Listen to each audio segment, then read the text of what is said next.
오늘 거룩한 주일 예배에 오신 여러분들 한 분 한 분을 환영하고 축복합니다. 하나님께서 오늘 들려주시는 말씀을 통해서 우리 안에 평강을 주시고 회복을 명하여 주실 줄 믿습니다. 그 힘으로 한 주를 사시기를 간절히 축원드립니다.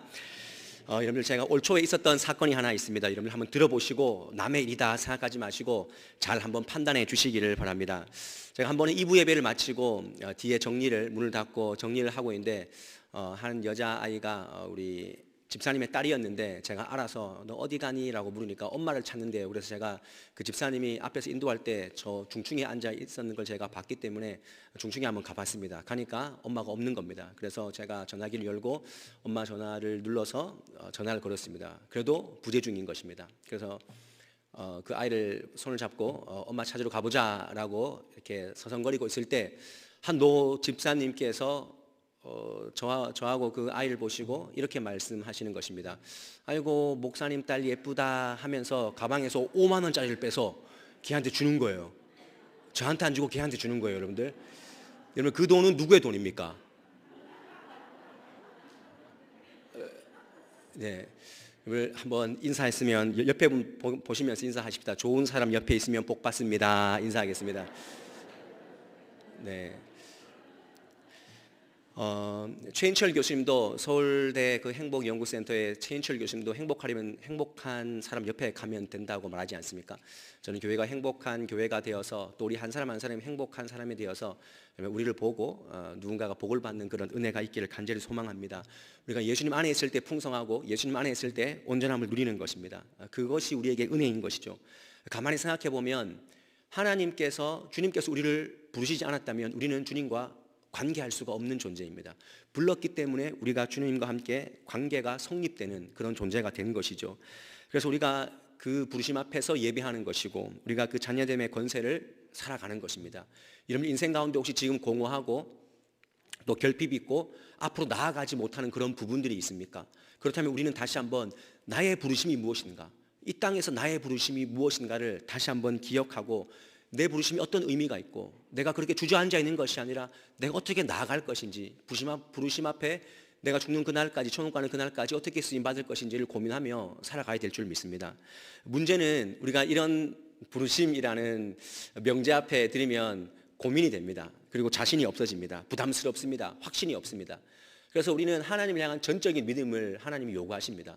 내 힘으로 갈 수가 없는 것입니다. 하나님 부르셨기 때문에 하나님의 힘으로, 그 믿음으로 우리가 나아갈 수 있는 것이죠. 저는 그래서 이 명제를 이렇게 좀 풀려고 해요. 우리 인생을 좀 잔에 비유하고, 우리 잔을 이렇게 제가 새로운 잔을 이렇게 갖고 왔는데, 우리는 이 잔을 볼 때 긍정적인 사람은 물이 반이나 남았네. 반이나 남았네라고 얘기하고, 어떤 사람은 물이 절반밖에 남지 않았네, 약간 부정적으로 뭐 그런 비유를 많이 하지 않습니까? 근데 우리가 이 잔에 담긴 물이 얼마나 있느냐, 어떤 상태냐가 중요한 것이 아니라 더 중요한 것은 우리 인생의 잔을 누가 지금 붙잡고 계시는가. 하나님이 우리 인생의 잔을 내가 적든 내가 차든 또 불평이 있고 때로는 긍정적이기도 하고 뭐 그렇게 왔다 갔다 하는 삶을 사는데, 하나님께서 내 인생의 잔을 지금도 소중하게 붙잡고 있다는 그 사실을 우리가 깨닫는다면 우리는 넘어지지 않습니다. 넘어져도 다시 새 길을 갈 수 있습니다. 왜냐하면 하나님께서 우리 인생의 잔을 지금도 꼭 붙잡고 계시기 때문인 줄 믿습니다.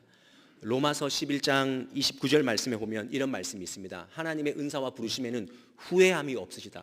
하나님 여러분들 부르신 것에 대해서 절대 후회하지 않으십니다. 이사야 43장 1절 후반절에 보면은 내가 너를 지명하여 불렀나니 너는 내 것이다 라고 분명히 말합니다. 그러므로 사랑하는 우리 성도님들, 하나님의 부르심 앞에 아멘의 심장으로 다시 한번 일어설 수 있기를 바랍니다. 아멘의 심장으로 다시 한번 일어나야 됩니다. 주저앉아 있을 지금 시간이 없습니다. 모든 이 땅은요 다 부르심의 전쟁입니다. 성공을 위해서 오십시오. 행복을 위해서, 이러한 행복을 위해서 투자하십시오. 여러분들 광고, 매체, 스마트폰 열고 또 TV를 켜면 다 부르지 않습니까? 어떻게 부릅니까? 건강을 원하십니까? 지금 투자하십시오. 월 33,500원. 안동에 고품격 아파트가 옵니다. 지금 전화 주십시오. 080-700 어쩌고 저쩌고. 다 우리를 부릅니다. 그래서 우리는 내가 거기에 응할지 안 응할지를 내가 결정하고 내가 판단합니다. 내가 취사 선택하는 것이 세상의 부름입니다.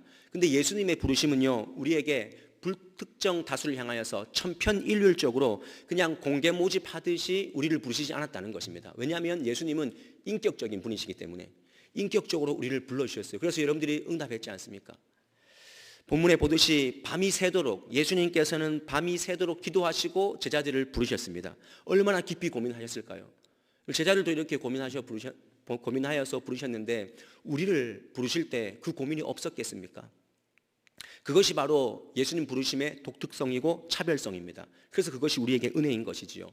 대부분 제자들은요, 모든 드라마나 영화를 보면은 어떤 좋은 스승이 있으면 제자가 따라갑니다. 스승님, 저를 제자로 삼아 주십시오라고 무릎을 꿇고 막 그 앞에서 무술을 보여주면서 이렇게 하면 되겠습니까? 자기 실력을 보여주지 않습니까? 근데 예수님의 부르심은요, 예수님께서 그들을 찾아가셨습니다. 제자들을 찾아가셨습니다. 현장으로 나아가서 어부에게, 세리에게 찾아가셨습니다. 내가 열심히 낸다고 되는 것도 아니고 내가 하고 싶다고 되는 것도 아닙니다. 하나님이 전적으로 하나님의 기준에 맞게 우리를 부르셨다는 것입니다. 여러분 생각해 보십시오. 제자들의 면면을 우리가 제자들 한 명 한 명 12명 읽고 소개하고 그것이 중요한 것이 아니라 우리가 많이 들었습니다. 이 제자들은요, 세상의 기준에 부합되지 않습니다. 12명의 제자들 직업도 이념도 성향도 다 다릅니다. 대단한 능력이 없습니다. 세상에서 이력서를 뽑으면 이 사람들의 이력들은 기준 함량 미달입니다. 그런데 하나님께서는, 예수님께서는 그들의 문제가 있는 그 상황 가운데 직접 찾아가셔서 문제를 오히려 부르심의 재료로 사용하지 않습니까? 여러분 지금 어렵습니까? 힘듭니까? 하나님께서 여러분들이 그 어려움을 통해서 부르시는 것입니다. 그 사명의 자리로 주님께서 부르시는 것입니다. 일어서라. 너 기분, 너 상황 상관없다. 내가 너를 부르지 않느냐라고 하면서 우리를 그 문제를 재료 삼아서 우리를 다시 한번 일으켜 주신다는 사실을 기억하시고 여러분을 다시 한번 부르심 앞에 응답하시기를 바랍니다. 하나님의 기준입니다. 하나님의 선택에 근거한다는 것. 그래서 우리가 은혜가 있는 것입니다. 예수님의 제자는 특별한 자격 요건이 아니라 예수님의 뜻과 은혜에 기준해서 다 불렀습니다. 그러니까 우리가 그 은혜를 스스로 돌아보면서 은혜에 감격하여서 부르심의 길을 과감하게 걸어갈 수 있죠. 그러니까 은혜에 감격이 있는 공동체, 그 교회는요, 그때 진짜 예수 공동체가 되는 것입니다. 다른 사람 볼 것 없이 내 은혜에 집중하고 하나님, 내가 어떤 사람인데 나를 이렇게 부르셔서 이렇게 세워주셨나 하는 그 믿음만 있으면, 그 마음만 있으면 우리가 누구를 판단하겠습니까? 우리가 누구를 정죄할 수 있습니까? 여러분 따지려면 예수님께 따지십시오. 저 사람 예수님 불렀지 않습니까? 우리가 판단합니다. 저 사람 왜 우리 교회 와가지고 맨날 저 권사님 저렇게 행동한다고. 아닙니다. 하나님께서는 그 사람을 쓰실 때가 있어서 쓰시는 것입니다. 전적인 은혜입니다. 그래서 여러분들 오늘 가슴을 펴시고 당당하게 여러분들 겸손한 제자의 삶을 걸어가시길 바랍니다. 따라하십시다. 당신 멋져. 옆에 사람 보면서 시작. 당신 멋져. 이게 당신 멋져가 그냥 당신 멋져가 아니라 당당하게, 당은 당당하게, 신나게, 우리 제자로 신나게, 멋지게, 마지막 져주면서. 제일 어렵죠, 그죠? 1부 때도 져주면서 하니까 처음에는 다 좋았는데 마지막 져주면서는 좀 아닌 것 같은데, 당당하고 우리가 신나게 멋지게 제자의 길을 걸어가는데 져줘야 되죠. 져줄 수 있는 마음이 있어야 되죠. 실망하지 마시고 여러분 당당하게 사시되 겸손하시기를 바랍니다. 여러분들이 쓸만하시기 때문에, 쓸만한 그런 어떤 위치가 있기 때문에 여러분들을 부르신 것입니다. 그래서 스스로 포기하지 마십시오. 스스로 포기하는 것이 가장 나쁜 것입니다. 왜냐하면 하나님이 붙잡고 계시는데, 하나님의 그 예수님께서 제자를 부르실 때 제자들이 따르지 않습니까? 근데 이 원리를 잘 생각해 보십시오. 그들은 따르기 싫었을 수도 있고 그들의 마음은 그렇지 않을 수도 있습니다. 그런데 예수님의 영적 파워가 그들의 의지보다 더 강했던 것입니다. 예수님의 영적 파워가, 그 부르심이 그들의 의지, 나 움직이기 싫은데, 아닙니다. 그렇게 가는 것입니다. 연말 되면 내년에 하기 싫은 거 엄청 많죠. 근데 예수님의 그 의지가, 부르심이 예수님의 부르심이 그 나의 의지보다 더 큰 것이죠. 영적 파워에. 그래서 우리가 또 가는 것입니다. 또 가는 것입니다.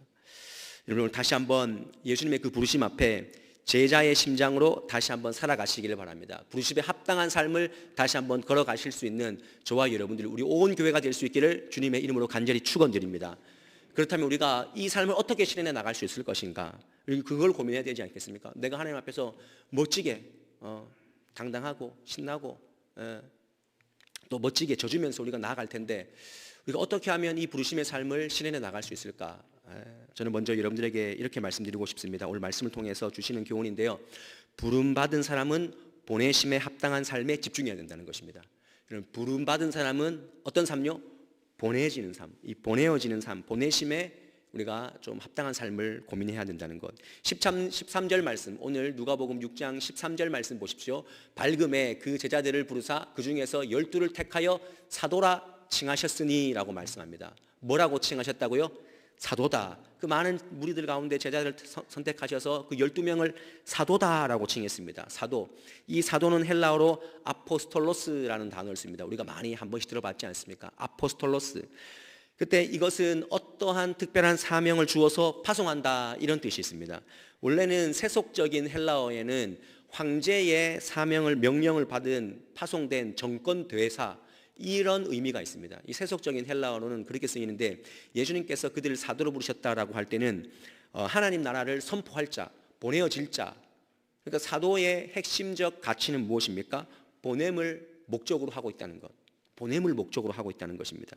온 세계가 지금 월드컵 때문에 난리입니다. 난리. 여러분 월드컵에서 그 감독에게 부름받으려고 얼마나 애씁니까? 근데 감독이 부릅니다. 이렇게 한 명 한 명을, 우리도 26명의 명단을 올렸지 않습니까? 한 명 한 명을 부릅니다. 한 명 한 명을 불려서 훈련시키고 소집해서 또 더 강한 체력을 만들고 전술을 짜고, 그 감독의 마지막 목적이 무엇입니까? 필드로 잘 보내는 것입니다. 모았으면 잘 보내는 것입니다. 여러분 우리 여성분들 10달 동안 복중의 그 태아를 품었지 않습니까? 여러분들 그 아이에게 베토벤 음악도 들려주고 모차르트 들려주고 뭐 들리는지 안 들리는지 말도 하고, 왜 그런지 모르겠어요. 왜 그럽니까? 잘 보내기 위해서 그거 끌어안고 있지 않지 않습니까? 다 보냈지 않습니까? 우리가 아이들에게 왜 공부를 시키고 가회를 하고 좋은 것을 가르치려고 합니까? 그들을 세상으로 잘 보내기 위함 아닙니까? 내 옆에 그냥 품고 있으라고 그렇게 하려는 거 아니지 않습니까? 잘 내보내기 위해서. 우리가 이 주일에 여기에 모인 이유가 무엇입니까? 세상으로 잘 나가기 위함인 줄 믿습니다.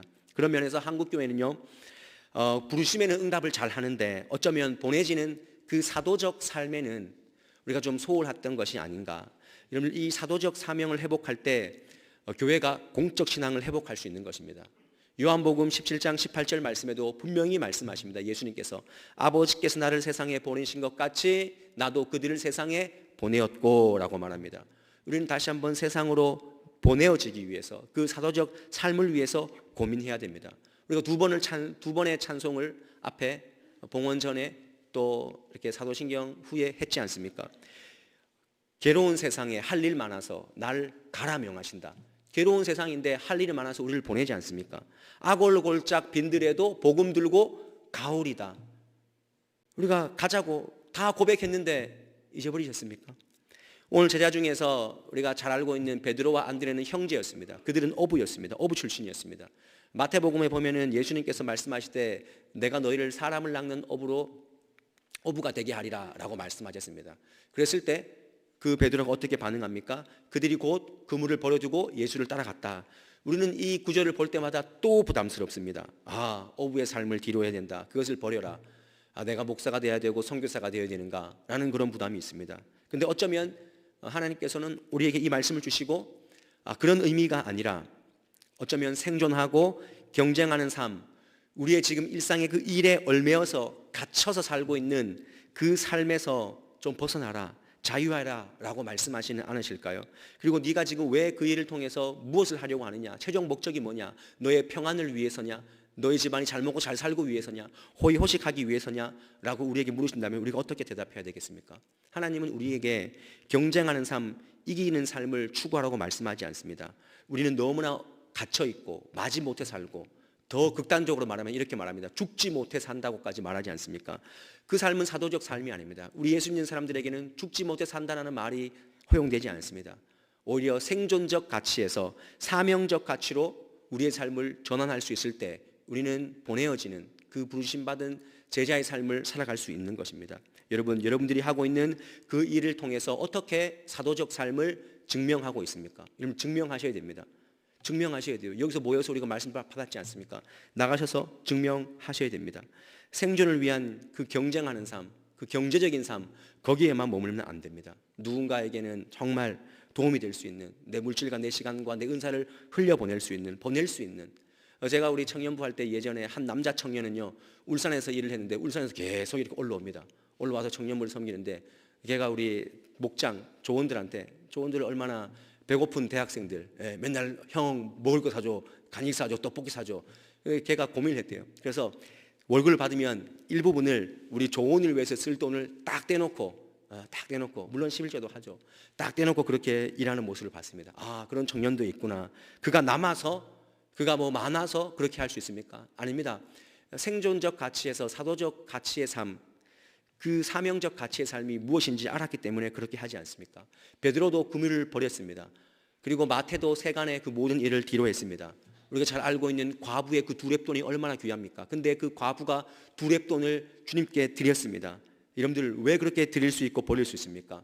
그들의 삶의 이유는요, 하나님의 은혜이기 때문에, 하나님의 은혜가 자신들의 생존의 이유이기 때문에 그들이 그렇게 도전할 수 있는 것입니다.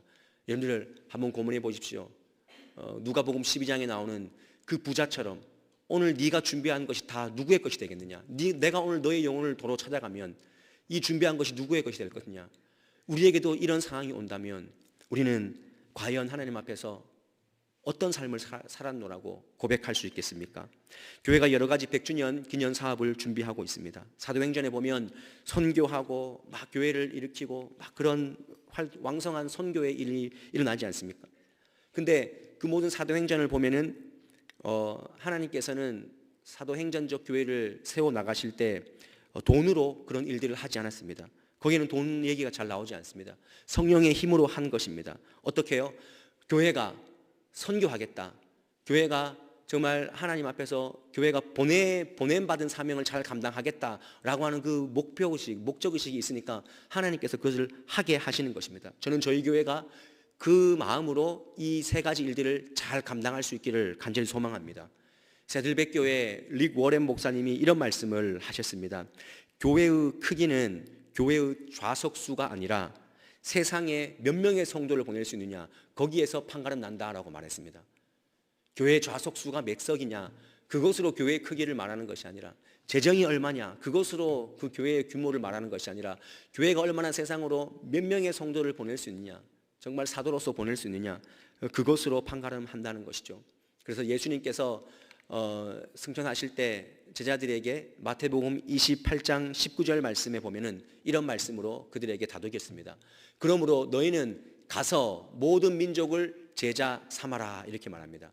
너희들은 가서, 여기 있지 말고 머물러 있지 말고 가서 보내시지 않습니까? 여러분들이 몸담고 있는 그 자리로 가셔야 합니다. 여러분들이 몸담고 있는 그 자리로 온전히 가실 때 우리의 선교적 사명, 부름받은 사람의 보내시는 그 사도적 그 가치를 우리가 실현할 수 있다는 것 다시 한번 기억하시고, 근데 여기서 우리가 주목해야 될 것이 뭐냐면, 우리는 오늘 이런 말씀을 들으면 어떤 마음을 품습니까? 아, 그래, 이제 내가 복음적으로 살아야지 하면서 그 삶에 대해서 우리가 많이 고민하고 그 삶을 살려고 노력을 합니다. 근데 여기에서 우리가 놓치지 말아야 될 것이 뭐냐면, 복음의 삶을 사는 것 굉장히 중요합니다. 복음을 증거하고 내 삶을 통해서 보여지는 것, 나눠지는 것 굉장히 중요합니다. 근데 우리가 그 전에 어떤 가치를 붙잡아야 되냐면, 복음 자체가 주는 기쁨으로 우리가 만족해야 한다는 것입니다. 여러분, 복음을 전하다 보면은 실망할 수 있고 낙심할 수 있고 손해 볼 수 있습니다. 근데 우리가 다시 일어설 수 있는 힘은요, 내가 복음을 전했기 때문에 그 힘으로 일어나는 것이 아니라 그 복음 자체로 우리가 일어설 수 있는 것입니다. 그 자체, 복음을 전하는 행위가 목적이 되면은 스스로 넘어지지만 그 복음 자체로 기뻐하면 우리가 나아갈 수 있는 것입니다. 그래서 간증을 조심해야 됩니다. 내가 이렇게 복음을 증거했습니다. 그것보다 더 우선되어야 되는 것이, 나는 주님이 주신, 나에게 주신 그 복음에 대한 그 감격 때문에 내가 이렇게 살아갑니다. 왜냐하면 분명히 손해 보거든요. 욕먹을 수도 있거든요. 근데 복음 자체를 기뻐하기 때문에. 여러분, 복음이 무엇입니까? 우리가 복음 얼마나 많은 그 설교에서, 성경에서 복음이라는 단어를 듣습니다. 근데 그 복음은요, 유앙겔리온입니다. 유앙겔리온은 뭐냐면은 원래 로마 시대 때는 황제의 즉위식이나 아니면은 전쟁에서 이겼을 때 그 승리를 알리는, 그래서 유앙겔리온. 근데 이것이 예수님께서 이 땅에 오셔서 유앙겔리온, 그것은 완전한 승리, 이거는 전무후무한 승리를 알리는 것입니다. 이거는 뒤집을 수도 없고 앞으로 이런 승리가 없을 것이고 유일한 승리를 유앙겔리온이라고 합니다. 여러분, 복음이 뭡니까? 복음이 방금 제가 유앙겔리온이라고 했는데, 이 복음은요, 예수님께서 이 땅에 오시고 사역하시고 죽으시고 부활하시고 승천하시는 이 모든 일들, 이 모든 사역에서 주어지는 기쁨을 유앙겔리온, 복음이라고 말하는 것입니다. 여러분들 생각해 보십시오. 그 예수님 삶 안에, 예수님 공생애 안에, 예수님 이제 대림절, 저희가 지금 대림절이지만 뭐 초도 없고 왜 이러냐 이렇게 하시지만, 이제 다음 주부터 이 앞에 오르간이 이렇게 설치되기 때문에 여기가 막 약간 복잡해집니다.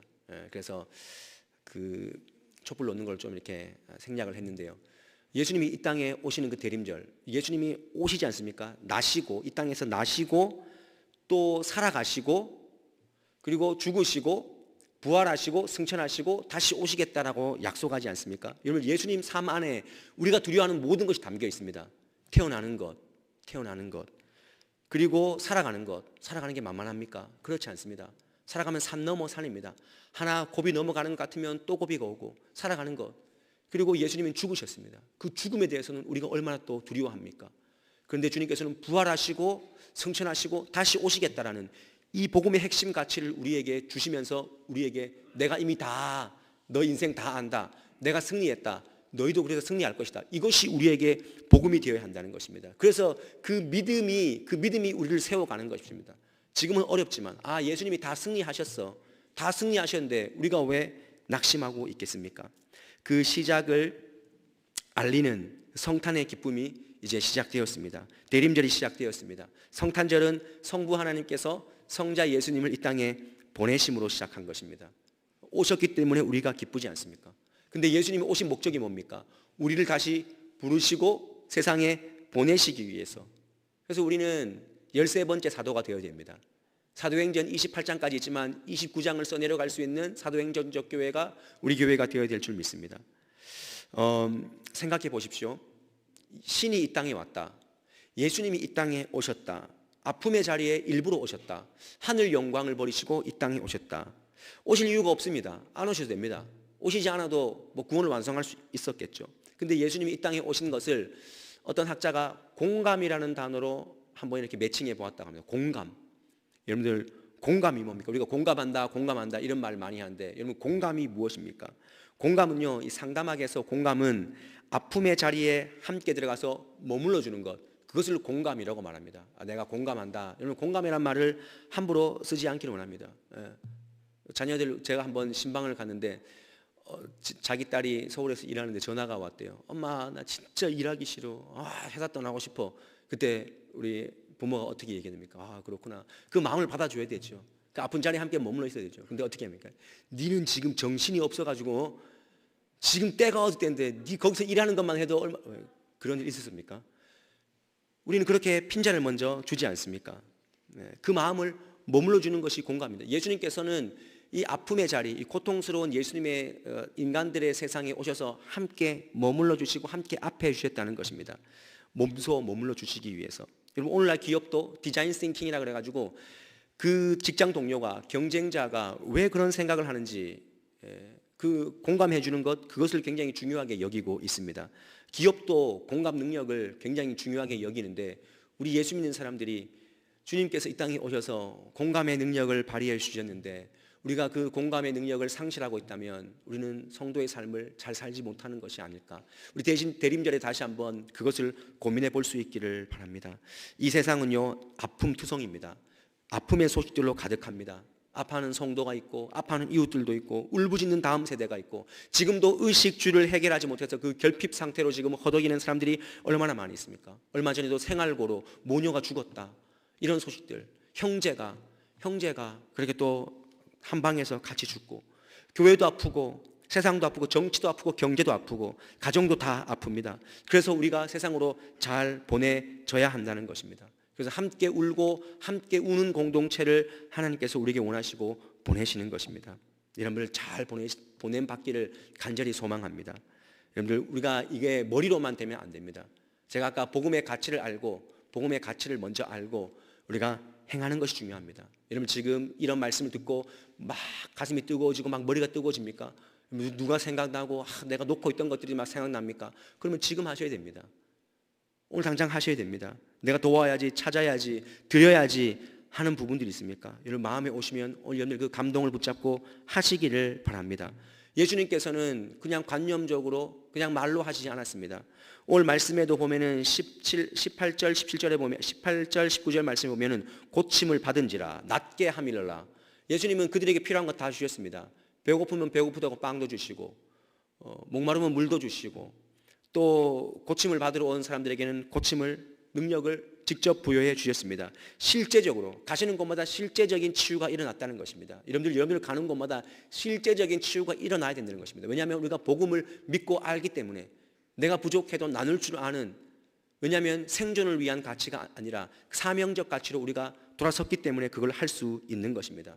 우리는 대림절 맞이해서 여러분 성탄절 되었을 때 예수님의 그 오심을 나는 기쁜데 옆에 이웃들은 기뻐합니까? 옆에 이웃들에게 내가 예수 믿는 사람이라는 것을 증명해 보셨습니까? 아랫집, 윗집, 옆집 늘 강조합니다. 최소한 내가 살고 있는 아파트 옆집, 윗집, 아랫집은 우리가 소통하고 살아야 되지 않겠느냐. 앞에 크게 안동 소부교회 교패는 박아놓고는 아무것도 소통하지 못하고 갇혀있는 여러분들 그것을 벗어나야 되는 것입니다. 그것을 탈피하고 그것을 깨뜨릴 때 우리가 오늘 사도적 교회로 다시 한번 일어설 수 있고 부름받은 자가 온전히 보내지는 그런 삶을 실현할 수 있는 것입니다. 저는 오늘 여러분들에게 다시 한번 도전드리고 싶습니다. 가만히 있는 사람이 가장 나쁜 사람입니다. 말씀 듣고 가만히 있는 사람. 제자들은 가만히 있지 않았습니다.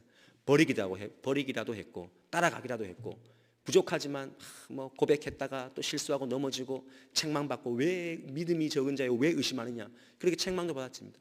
그러나 우리가 다 완벽하게 살 수 없습니다. 그러나 하나님께서 우리를 일으켜 세워가지 않습니까? 예수님이 그들과 함께 산에서 내려오셔서 직접 보여주셨습니다. 야, 내가 너와 함께 할 테니까 놀라지 마, 두려워하지 마. 내가 함께 할 거야. 승천하신 후에도 성령님이 너와 함께 할 거야. 힘을 주시지 않습니까?